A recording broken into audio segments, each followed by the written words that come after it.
Olá, você está no canal Marluce Brasil, seja bem-vindo, seja bem-vinda. Se ainda não é inscrito no canal, inscreva-se.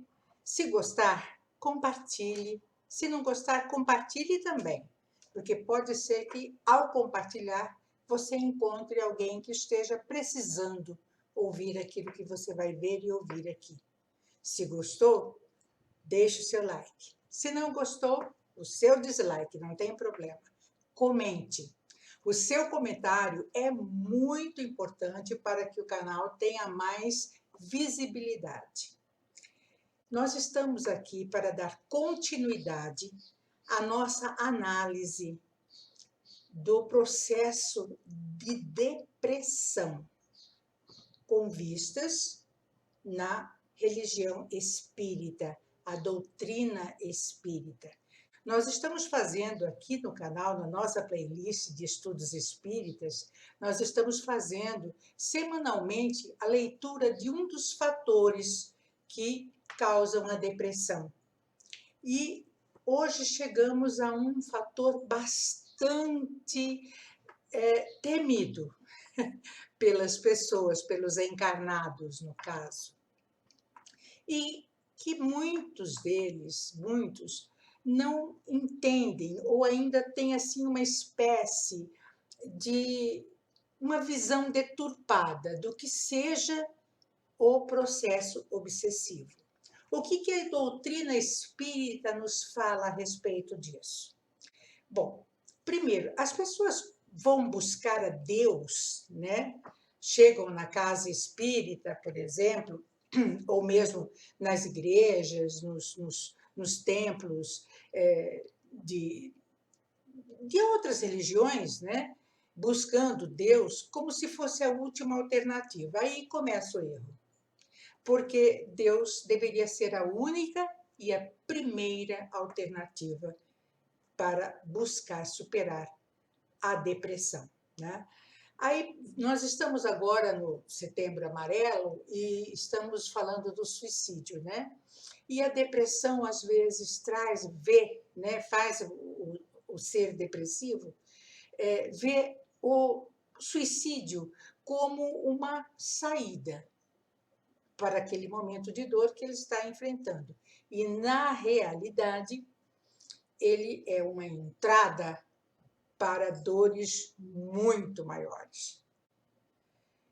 Então, como é que a doutrina espírita vê esse processo obsessivo? Primeira coisa, nós temos que prestar atenção a respeito da sintonia. Nós temos que entender a sintonia. Pensem num rádio. Quando você pega aquele botãozinho, você fica girando, aí sai, você não ouve direito, daqui a pouco vai até você achar aquele ponto em que você ouve direito, sem ruídos, sem nada, né? Então, esse ponto, você encontrou a sintonia. Por ali os canais se encontram. As ondas do rádio, o som, o equipamento elétrico, a pilha, tudo se encaixa. Então, ali tem a sintonia. A nossa sintonia são as nossas vibrações. Quando nós vibramos com os nossos pensamentos, com os nossos sentimentos, as nossas aspirações, os nossos defeitos, os nossos desejos, os vícios, tudo isso sintonizam. Eles nos sintonizam com espíritos, eles aproximam os espíritos que estão vibrando na mesma faixa. Ou seja, nós permitimos essa obsessão quando nós estamos vibrando numa faixa negativa. Não há um ser que esteja vibrando positivamente, uma pessoa tranquila, uma pessoa bem resolvida emocionalmente, que seja obsediado. Então, primeira coisa, nós temos que ter essa visão, né? A doutrina espírita nos mostra isso. Nos mostra também que ninguém está só no universo. Ninguém. Nós estamos cheios de companheiros nesse nosso universo. E os companheiros tanto podem ser encarnados quanto desencarnados. o encarnado, na realidade, ele vitaliza o espírito perturbador. Por quê? Porque o espírito perturbador encontra no encarnado aquilo que ele está buscando, que ele não aceita.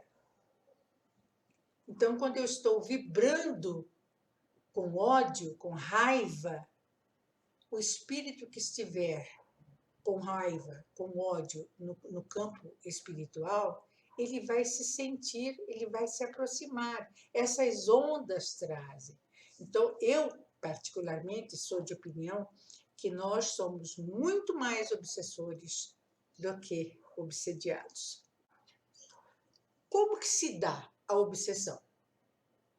Quem obsedia quem? Primeiro, a obsessão, ela se dá entre espíritos desencarnados, ou seja, entre mortos, para quem não sabe, né? Essa não consegue ainda diferenciar. Então, um espírito desencarnado, ele pode ser o obsessor de outro espírito desencarnado também. Então, a obsessão ocorre também na espiritualidade. A obsessão ocorre entre espíritos encarnados para os desencarnados. O espírito, então, desencarnou, né? A alma desencarnou, mas o que ficou encarnado não libera aquele espírito que a alma que já desencarnou. Ou seja, o vivo não libera o morto, entenderam? Então, quem que está obsedando quem? Obsediando quem? É o encarnado que é o obsessor do desencarnado, que quer seguir o seu caminho e não consegue. Por isso que nós não devemos ficar cultuando a dor da perda, do desencarne, porque nós acabamos sendo obsessores dos nossos entes queridos. A obsessão também se dá do desencarnado para o encarnado. Então, aquele que morreu para aquele que ficou vivo. Ele vem aqui e também faz essa obsessão. A obsessão também se dá automaticamente para si. Então, existe a auto-obsessão. Eu posso ser meu próprio obsessor. Gente, olha quantos tipos de obsessões existem. Do encarnado para o desencarnado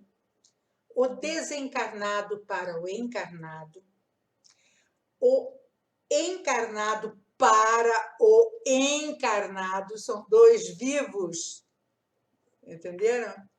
Os dois vivos, um obsedia o outro. Então, a gente fala, fulano é meu obsessor encarnado. Eu tive, durante 7 anos, o meu obsessor encarnado. Então, são pessoas encarnadas que uma obsedia a outra. E também existe a auto-obsessão. Então, são, né, 4, 5 tipos de obsessões que nós temos. Mas existe agora, já os nossos amigos espirituais nos orientam que existe mais uma, que muita gente não se dá conta, que é a obsessão por contaminação fluídica.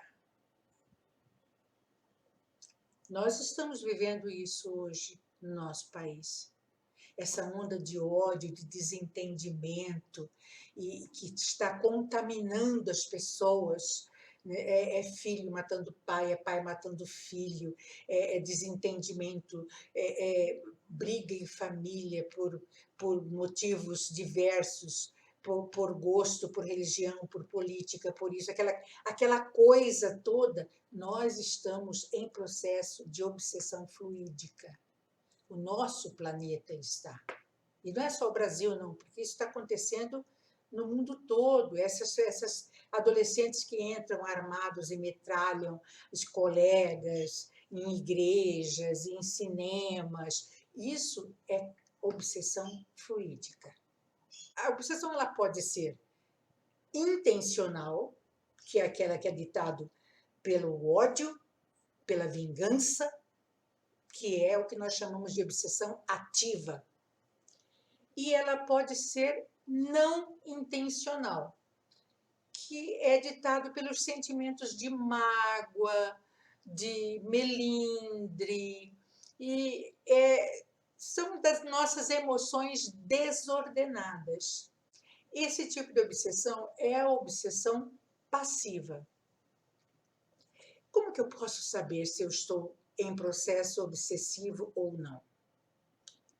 Observe-se, estude-se, coloque-se num lugar à parte e olhe o que você está sentindo. Você está sentindo dores físicas constantes sem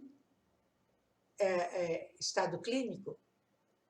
Por exemplo, eu sinto dores físicas constantes, mas porque eu tenho artrose, principalmente dos meus joelhos. Então, é natural que eu sinta as dores físicas. Mas se está tudo bem com você e você está sentindo dor na nuca, dor nos ombros, dor no corpo, você está toda dolorido, toda dolorida, você está sentindo dores no corpo, você está sentindo um cansaço inexplicável, está sem ânimo, está apático, você está desatento, as pessoas estão conversando com você e você está com o olhar perdido, como a gente fala, entra por aqui, sai por aqui, você acaba de falar e esquece o que você falou, você esquece aquilo que você ouviu, você saiu para fazer uma coisa, deu um branco, esqueci, não sei o que está acontecendo, né?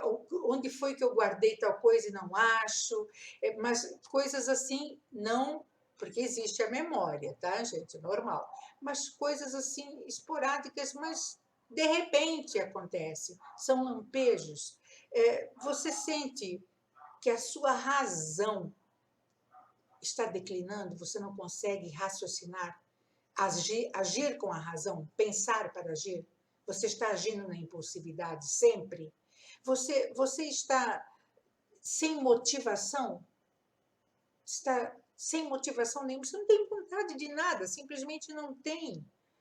A sua instabilidade emocional, você tem hora tá rindo, tem hora tá chorando, você tem hora tá com raiva, você tem hora tá com ódio, você tem hora tá apático, tem hora tá com ansiedade, aquela ansiedade, tem hora tá furioso, furiosa, alguma coisinha deste tamaninho, parece que é uma tempestade num copo d'água.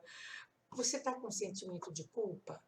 Se você identifica em você essas situações, sim, você pode estar num processo obsessivo. Então, você tem que observar as situações que isso acontece. Com que pessoas isso acontece? Para você saber se essa pessoa não é um obsessor seu ou se você não é um obsessor. Você não está tentando obsediar essa pessoa. Se não é no campo físico, então tem alguma coisa no campo espiritual acontecendo, fazendo com que você sinta todas essas situações, todas essas ponderações. Como que a casa espírita vai trabalhar o processo obsessivo? Em duas etapas. Naquele encarnado, a casa espírita trabalha com sugestões de relaxamento, técnicas de controle mental, através de palestras, elucidações, passes, que é a transposição de energias, né? A pessoa está com a energia negativa, toma um passe, ela recebe a energia positiva. Como que é a diferença entre energia negativa e energia positiva? Água fervendo. Eu estou fervendo, estou me queimando, jogo uma água gelada, água morna. Deu para entender? Então, transfere-se a energia positiva, né, para a negativa e a negativa então ela baixa. Água fluídica, a fluidificada, né? Que a gente recebe nela os medicamentos necessários para o nosso corpo físico, porque é o processo obsessivo, sim, ele somatiza fisicamente as coisas que a gente sente, e a orientação espiritual. Já para os desencarnados, a casa espírita oferece um tratamento à parte, num dia separado, sem a presença do obsediado que está encarnado. Sem a presença dele. Ele não pode e nem, não precisa. Na realidade, eu particularmente acho que ele nem pode estar presente na sessão de desobsessão. Essa é a orientação que eu tinha para vocês a respeito do processo obsessivo. Espero que vocês tenham entendido, que tenha servido para elucidar quem tem alguma dúvida, para se posicionar, para se entender, se observar. E até o próximo vídeo.